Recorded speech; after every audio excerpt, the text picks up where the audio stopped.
7.5 years ago, I started this podcast in my basement with zero audience, no clue what I was doing, and a cheap Blue Yeti mic plugged into my laptop. 400 episodes later, here's the real story of how I, as a realtor, built the Massive Agent brand and what I'd do differently if I had to do it all over again.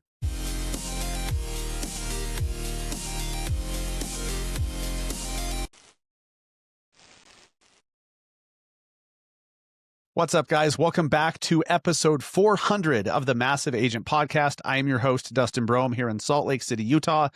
I'm excited about this one. At 400 episodes is crazy. So if you've listened to any episodes, thank you. I mean, if you're not listening to this, you wouldn't hear the thank you. So thank you for listening. And I'm going to break down my entire story of how this happened, how I even started to serve real estate agents and talk to agents, because I'm a realtor just like you. I have an active real estate license, and I have for over 14 years. So I'm going to go back and tell my story of how this all played out, how I built the brand. I'll give you some tips. I'll give you some insights. I'll go over some mistakes that I made so you can avoid them in building your own brand. My goal here is to show you, really, it's to show you that if someone like me, without a ton of credibility in the beginning, without a big network, can make what I believe is become a fairly large brand in our industry, right? A fairly well-known brand. I mean, if I can do it, you can absolutely build your own brand and dominate in your own market, in your own world, probably bigger and better than I do. So, my whole goal here is to just show you what's possible for someone who just puts in the effort day after day, week after week for a long time. I mean, that's really my secret formula here, is I've just been doing it forever. I mean, 7 years and 7 months. 7 years and 7 months ago, I started this Massive Agent podcast in my basement. And before I go there, let me start at the beginning of my real estate career. I got into real estate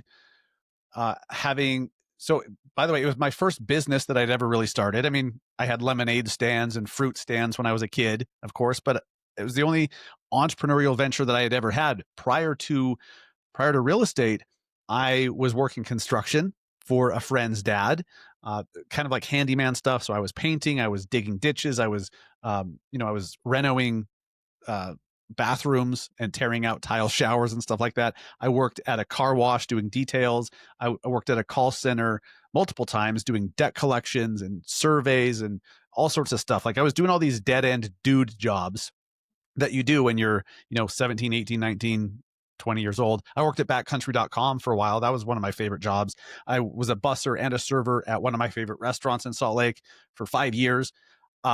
I got fired from that restaurant and backcountry.com within the same week because I was a horrible employee and I showed up late all the time. I had some issues going on in my life at the time, some substance abuse, if you will, pain pill addiction that some of you have heard me talk about. But I've overcome opiate addiction in my life long time ago. Like, it's not something that I struggle with anymore. I was 18, 19, 20 years old, something like that. But it definitely, it got me off course for a good 5 to 10 years, I would say. It really did. It's crazy. So I got into real estate because I read Rich Dad Poor Dad and I thought I wanted to be a flipper. I thought I wanted to invest. I thought I wanted to be a wholesaler, and, because I saw it on TV. So I went to a local real estate investor association because that's what someone in the Rich Dad Poor Dad world, maybe it was the book itself, but somewhere is like, oh, you got to go to your local real estate investor association. So I did. And the president happened to be a real estate broker. He flipped like 400 homes at the time. I'm sure he's done many more than that now. But I asked him, I was like, hey, if I want to do this, if I want to be a successful investor, how do I do it? And he said, well, you got to get your license for this reason, that reason, that reason. And he was right. So I'm like, okay, cool. Well, like, when I do that, where do I hang my license? He's like, just do it under me because we have a super cheap brokerage, which we did. So I got my license and I thought I was going to be an investor. And I'm like, wait a minute, there's effort here. This is a lot harder than I thought. Luckily, he had some work in his office that I could do. And so I was processing short sales. This was back in 2011, back when short sales and bank-owned properties, REOs, were everywhere. That was the entire market pretty much. And so I was processing short sales just to kind of learn the industry and learn how stuff worked. And somehow I don't know exactly how this happened, but someone in his office, in his inner circle, if you will, there are only like 2 or 3 agents there, referred me a buyer to work with. And I helped the buyer to buy a short sale. And I remember thinking, wow, this is amazing because there's actually a paycheck at the end of it. My first real paycheck in real estate. This is amazing. I had tried to flip a house with my parents before I even got my license. We ended up, because we listened to a bad agent, we purchased, we we didn't make a profit because the after repair value was not what he said it was going to be, which is also part of what fueled me to get my license so that I could be the one doing that research and I didn't have to rely on someone else's opinion of after repaired value. We bought a house. It was a short sale. We fixed it up. We were going to resell it and realized, wait, it's not going to sell for this. We're not going to make a profit. We're not going to take a loss, so let's rent it out. We held it as a rental property, and that ended up being a great thing. After 3, 4, 5, 6 years, I forget how long we held it, but there was no paycheck in that yet, right? Aside from like some monthly cash flow. But the first time that I helped a buyer buy a house as a realtor, I realized there's a check at the end of it. Now I've got to go back and look at this. I swear my first check was like $1,100 after splits, because I was on a team for the first couple of years with a 50-50 split. It was a short sale that was only offering 2% to begin with, which was very uncommon back then. And after all was said and done, plus the house was like $120,000. It was a condo in Riverton, Utah.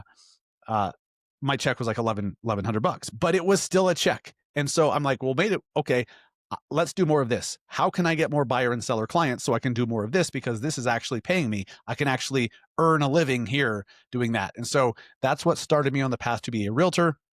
I realized pretty quick, no one knew who I was. And those who did know me found that I was not a credible person. I had to build my own credibility. I had to build my network. I had to, learn so much. I struggled for a long time. It wasn't until out of necessity, after I had my first kid and my son was born and we had to borrow coupons to get formula for him because my son needed formula. We had to borrow coupons to get formula and get like some free ones from the doctor's office, from the pediatrician's office. And I'm like, I need something and so I went to Google and I just searched how to get real estate leads. And it brought me to Easy Agent Pro, the website provider for agents.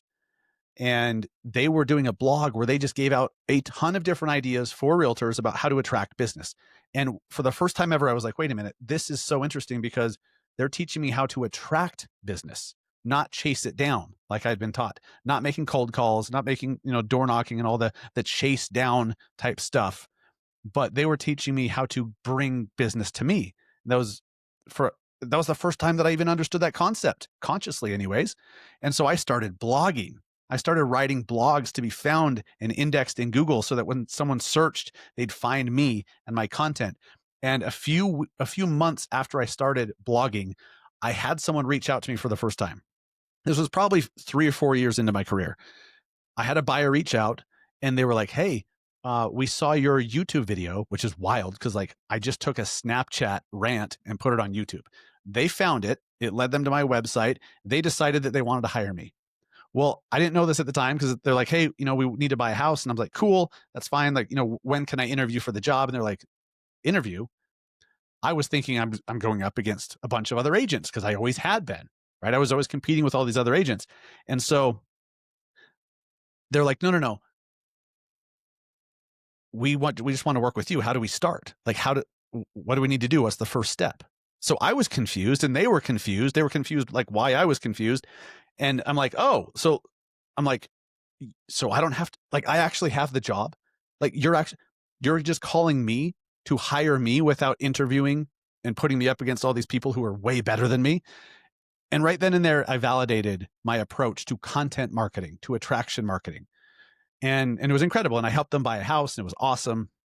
I think they even referred me a client a few years later, which was great, but it validated the path I was on. So I just kept going down the attraction marketing path, the content marketing path. And it moved from blogging to running ads to creating social content. Because I learned pretty quick, once you create the content, you have to get people to see it, right? Now, social media, if you do it well, has that built in with the algorithms, right? Where it can be suggested to non-followers. But I had these great blog articles. I needed people to see them. And so I learned social media as a way to promote my blog content. And then I learned how to run ads to promote my blog content. And through that process, I realized I love marketing. I want to do all the marketing things. And it was at that time, if you've ever attended one of my keynotes or one of my webinars, I consider myself a marketer who sells homes. I don't consider myself an agent who tolerates marketing from time to time and just does it when I have spare time. I consider myself a marketer first who sells houses. And that was the biggest game changer for me mentally, because it got me to do the stuff, got me to do the activities that got me busy, that brought new clients to me, not just the activities that managed and maintained the business I already had, but got me new clients. And so I consistently started to do that. And through that, I started listening to Gary Vee. Someone shared Gary Vee on Facebook, and I saw a video by him, and it was revolutionary. He was like, "Oh my gosh, this is amazing." So I started listening to Gary Vee. 6 months later or so, he says that this was right around when Snapchat was blowing up, not just with kids, but when it was getting into like the marketing world. This was like 2016, I think. And he said that I thought he was talking to me. He was like, "You need to write an article for an industry publication about why you're using Snapchat for the coming year in your industry." And I'm like, done.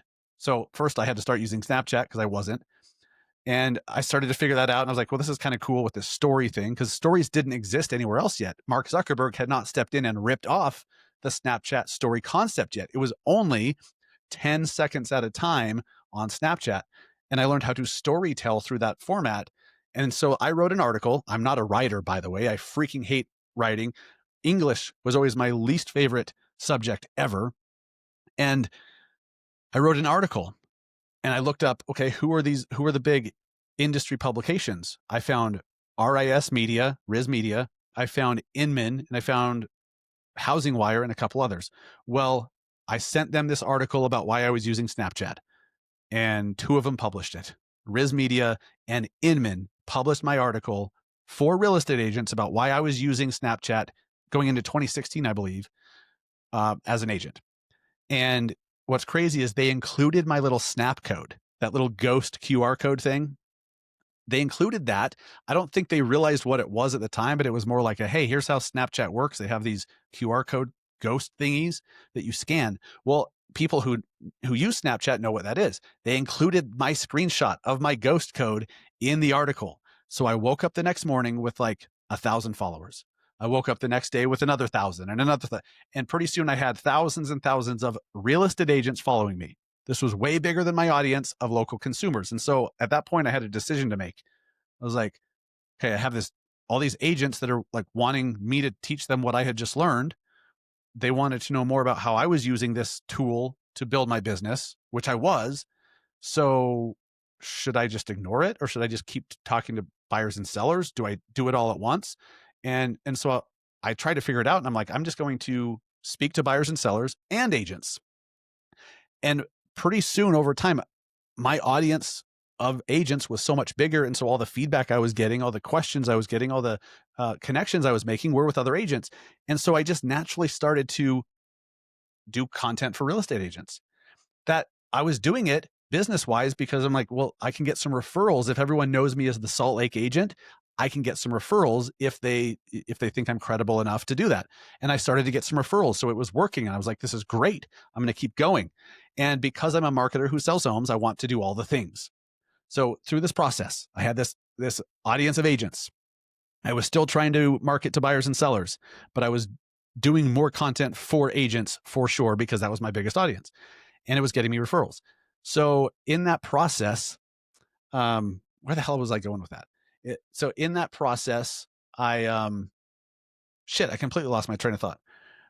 So I'm trying to describe like when I switched from marketing to consumers to agents. Man, what was I going to say? Oh, because I'm a marketer who's wanted to do all the things, a podcast was something that I'd always wanted to do. So January of 2018, it was actually January 1st, New Year's night. I was walking my dog. I was listening to a podcast like I always do. I was listening to Pat Flynn's Smart Passive Income. incredible podcast. If you're into entrepreneurship and marketing, Pat Flynn is the GOAT. Incredible. But I was listening to that podcast and I knew that I wanted to do a podcast. It was just like on the list of things to do, right? A lot of us, you've probably done that where you're like, I want to do this, I want to do that, I want to have my own podcast, I want to do a YouTube channel, I want to do X, Y, or Z, but you just don't. It's just on the list to do later. Something in that episode I was listening to on January 1st, 2018, Pat Flynn talked about how much more powerful his podcast was for reaching people and impacting them and having their attention and he was a big YouTuber at the time. He was describing how a social media post, this is just my recollection. He said that a social media post, if you crush it and that post does well, maybe people see it for a day or two or three, and then it just kind of dies off. Like if the best posts die off after a couple days. And then YouTube, a little bit better. If you're getting like 7 or 8 minutes of watch time on average, you're crushing it on YouTube. That's really good attention. And then he said, every time he posts a podcast, people listen for 45 minutes on average every single time. And it blew my mind. I'm like, you're kidding me. I can be getting 45 minutes of attention from doing a podcast. Done. I'm starting a podcast. I decided right then and there. I remember exactly. I was on the street corner of Athleen and Primavera, and I decided I'm starting a podcast as soon as I get back to my house. This was like 9:30 or 10 at night, by the way. I'm like, I'm recording a podcast as soon as I get home. I'm going to go down to my basement office and record that shit. And then my next thought was, okay, I need a name. If this is real and I'm really going to do this, I need a name. And I thought of the term mega agent. And I'm like, okay, mega agent. What's bigger than mega? And I said out loud, I was like, massive agent. And I shit you not, I started to laugh out loud for a second because I thought it was so freaking stupid. I thought it was such a dumb name. And then a split second passed and I'm like, that's it, massive agent. And I didn't think about it.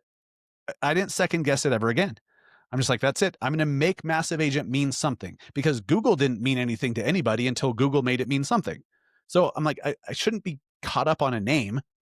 I'm just going to call it massive agent. As stupid as I think it sounds, maybe it's catchy, maybe it's not, but I'm going to run with it. And now it was about, what am I going to record for the first episode? So I went back and I recorded my first episode.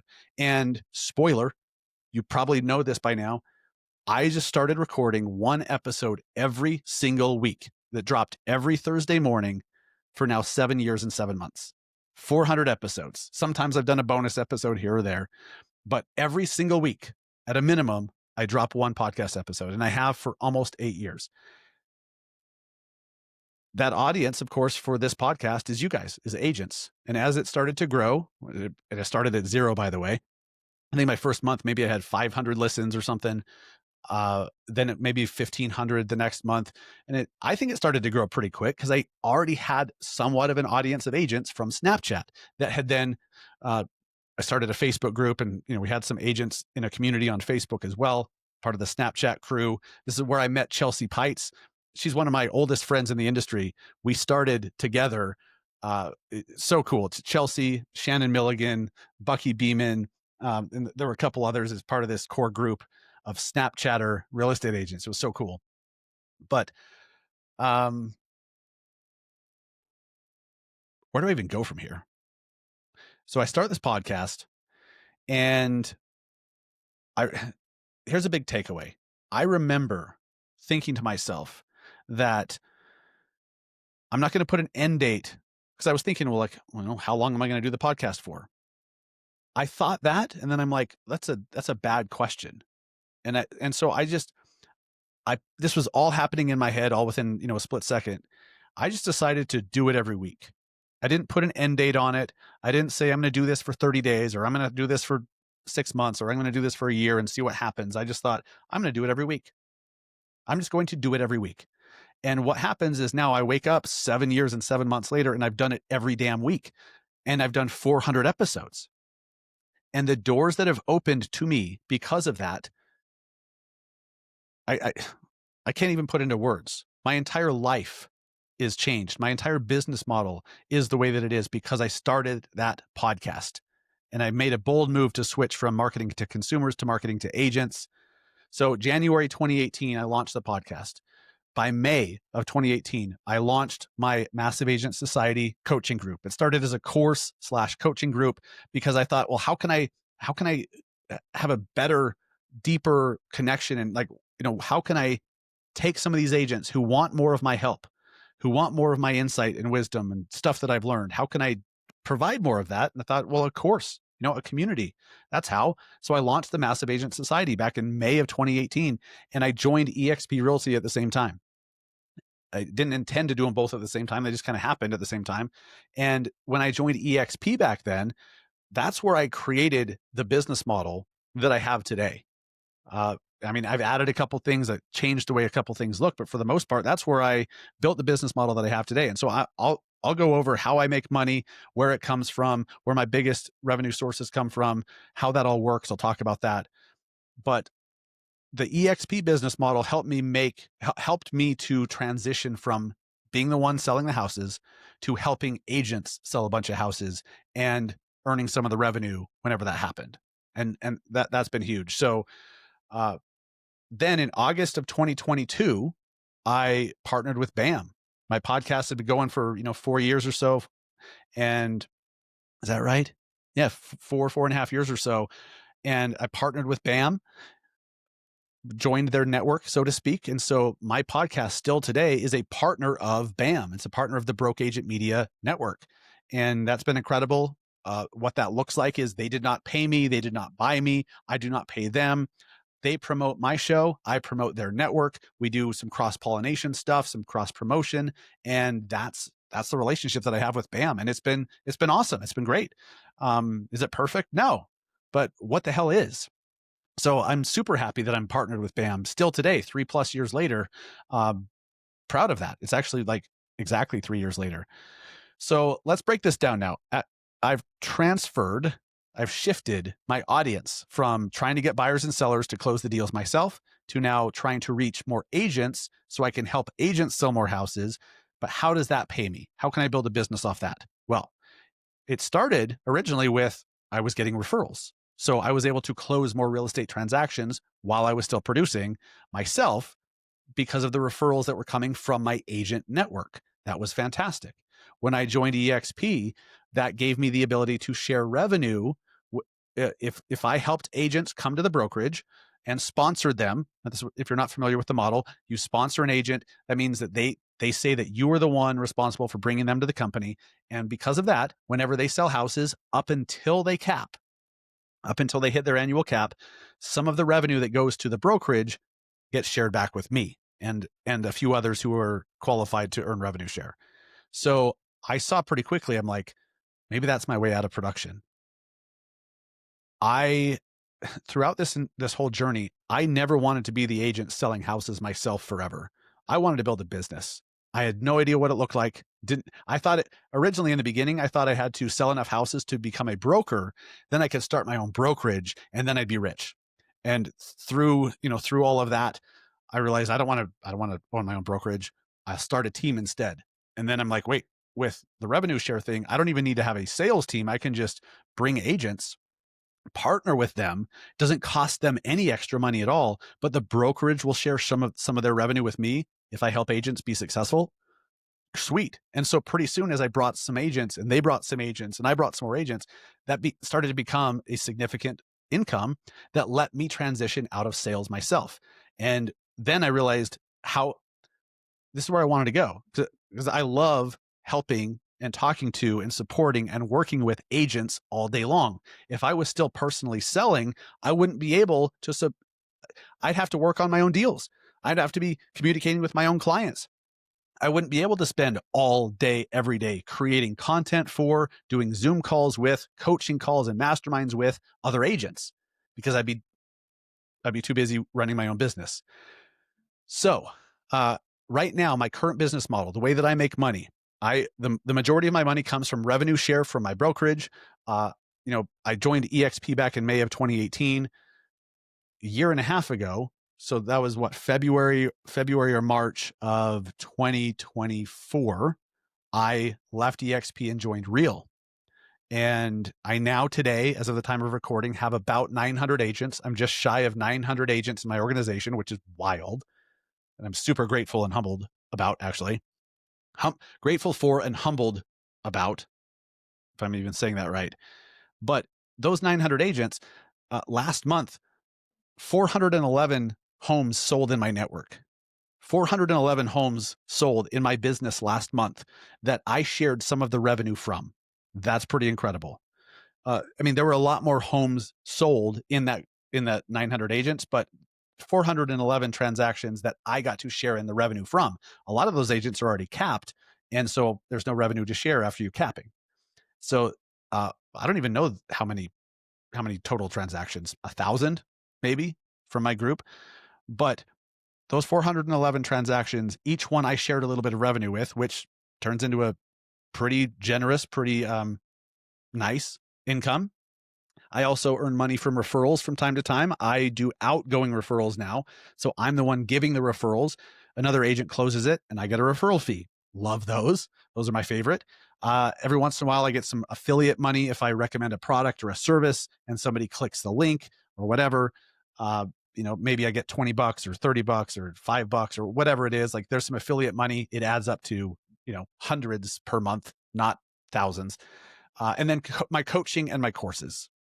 Coaching and my courses, I definitely earned some money from, and that's what my business model looks like now.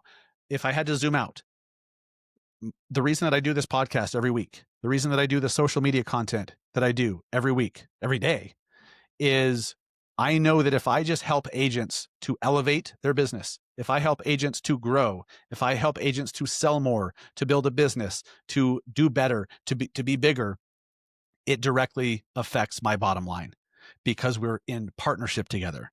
And I love that relationship. So rather than just, of course, I have coaching and I have my courses and we'll continue to, and there's more coming there soon as I'm working on something. But I like it more, instead of somebody paying me for that information or paying me for the course or the coaching. I love that I can partner with an agent instead through my brokerage, and doesn't cost them anything. I only get compensated if I help them sell some houses. So it's like a paid for results kind of thing. It's good for them because, they now have business partners with skin in the game that are financially incentivized to help them win. That's freaking awesome. So, and I also, the other way that I make money, I do paid speaking every once in a while.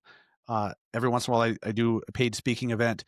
I'd like to do a lot more of them. Oh, by the way, if you are doing an event, if you know of a company doing an event, you need speakers, I would love to come do it. And just let me know. If you get my 5-shot Friday emails, there's a link in there to apply to have me come speak at your event, or you can just shoot me a message on Instagram and we'll set it up. What else? This is really kind of surreal to be hitting 400 episodes, and you better believe it, I'm not stopping here. I'm going for 500, and then after that I'll go for 600. Like, I don't see an end date when I stop doing this, because I love helping agents build businesses and grow. It's fulfilling to me. It's exciting because I can help so many agents do it instead of just focusing on my own buyers and sellers and, impacting one family at a time. I can impact hundreds at a time, theoretically. So what else? So I was about to ask you what else you want to know, or if you have questions, but this is not a Zoom call. This is a podcast here. You'd think that I'd know that by now after 400 freaking episodes. I'll wrap with this. You never know what that end result can be. You just need to take the first step. Like, I knew if I went in this direction of creating content for agents and supporting and coaching agents, that it would open doors. I didn't know which doors. I didn't know what that looked like exactly. But I knew that if I helped agents sell houses, there's somehow I could build a business out of it. And then I learned, oh, I could do this. Oh, and I can do this, and then this. And so just by taking the steps forward, I started to learn what that looked like.